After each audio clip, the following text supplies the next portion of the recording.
Halo semuanya dan selamat datang kembali. Judul pembahasan kita kali ini mungkin kedengaran aneh banget ya. Tempe, Pinocchio, dan apartemen Anda. Tapi tenang, kalian nggak salah dengar kok. Kita akan bongkar sebuah alegori yang kuat banget tentang manajemen komunitas, yang mungkin jangan-jangan sedang terjadi persis di tempat tinggal kalian.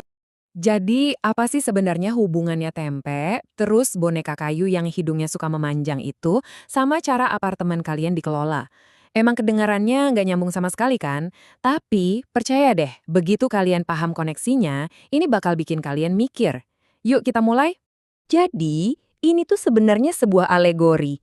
Coba bayangin deh, tempe itu metafora buat sebuah proses yang terjadi di belakang layar. Diam-diam, di tempat yang gelap. Nah, sementara Pinocchio, ya udah jelas kan, dia itu simbol dari kebohongan yang sengaja dipelihara buat nutupin proses gelap tadi. Oke, biar kita semua nyambung nih, kita bakal sering dengar istilah P3. Ini tuh singkatan resmi dari Perhimpunan Pemilik dan Penghuni Satuan Rumah Susun. Gampangnya, ya ini badan pengelola yang bertanggung jawab ngurusin kehidupan kita bareng-bareng di apartemen. Oke, kita masuk ke bagian pertama, fermentasi dalam gelap.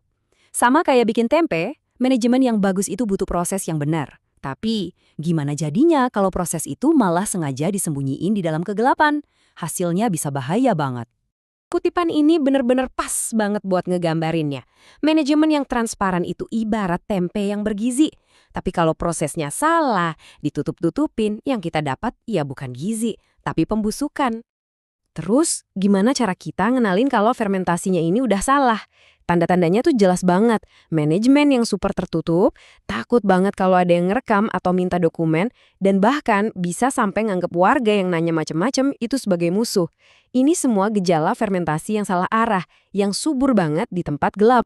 Nah, sekarang kita geser sedikit, gimana proses gelap ini nyambung ke bagian kedua dari alegori kita, si Pinocchio. Proses yang disembunyiin ini sering banget ditutup-tutupin pakai serangkaian kebohongan. Dan ya, sama kayak Pinocchio, bohong itu ada akibatnya. Di sini nih, kontradiksinya kelihatan jelas banget. Pengurus ngomongnya semua demi kepentingan bersama. Giliran diminta audit independen malah ditolak. Mereka bilang, semua sesuai aturan, tapi rapat aja nggak boleh direkam. Setiap janji transparansi yang diingkari, itu sama aja kayak satu kebohongan yang bikin hidung Pinocchio makin panjang. Dan poin krusialnya, kebohongan-kebohongan ini bukan hal sepele loh. Setiap kali transparansi ditolak atau ada yang ditutup-tutupin, masalah yang tersembunyi di dalamnya itu makin membesar dan dampaknya buat seluruh komunitas jadi makin parah. Dan ini dia dampak nyatanya. Dimulai dari konflik kecil antar warga, terus kualitas layanan kayak kebersihan dan keamanan mulai turun, kerusakan gedung dicuekin, sampai puncaknya uang iuran bulanan yang kita bayar itu nggak jelas lari kemana. Nah, ini yang bikin kita mikir, kenapa sih semua ini bisa kejadian? Di bagian ketiga ini, kita bakal ngomongin peran kita sebagai warga. Kenapa kita seringnya cuma diem aja dan membiarkan kegelapan ini tumbuh? Ini dia nih, akar masalahnya.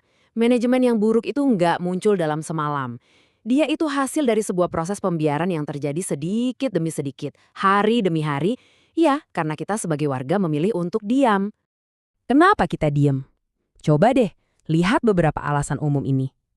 Mungkin ada yang relate. Rasa takut dikucilkan, takut dicap sebagai biang onar, atau ya simpelnya, males cari ribut.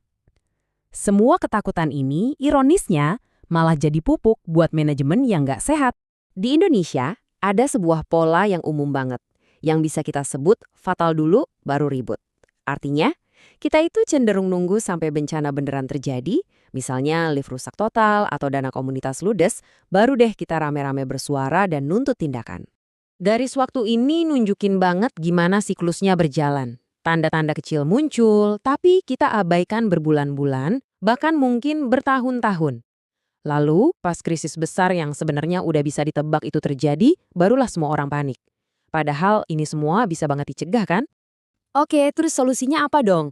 Di bagian terakhir ini kita akan lihat bahwa pada akhirnya ini semua adalah tentang sebuah pilihan. Pilihan yang jelas dan mendesak bagi setiap komunitas. Mau memilih transparansi atau membiarkan pembusukan terjadi? Pertama-tama, kita harus udah cara pandang kita. P3 atau badan pengelola itu bukan perusahaan swasta yang tujuannya cari untung. Mereka itu pelayan publik yang tugasnya mengelola hak dan aset milik banyak orang.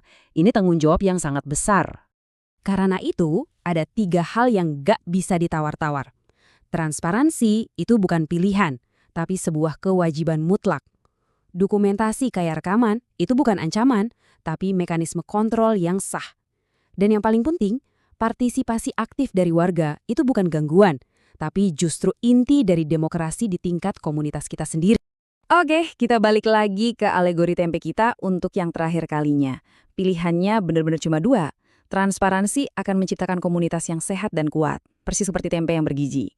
Sebaliknya, kerahasiaan hanya akan berujung pada satu hal, pembusukan sistemik, tempe busuk. Pada akhirnya, kalimat ini merangkum semuanya dengan sempurna. Jika pengelolaan terus-terusan dibiarkan berjalan dalam gelap, hasilnya itu bukan tempe yang bergizi, tapi pembusukan sistemik. Jadi, coba deh kita renungkan ini.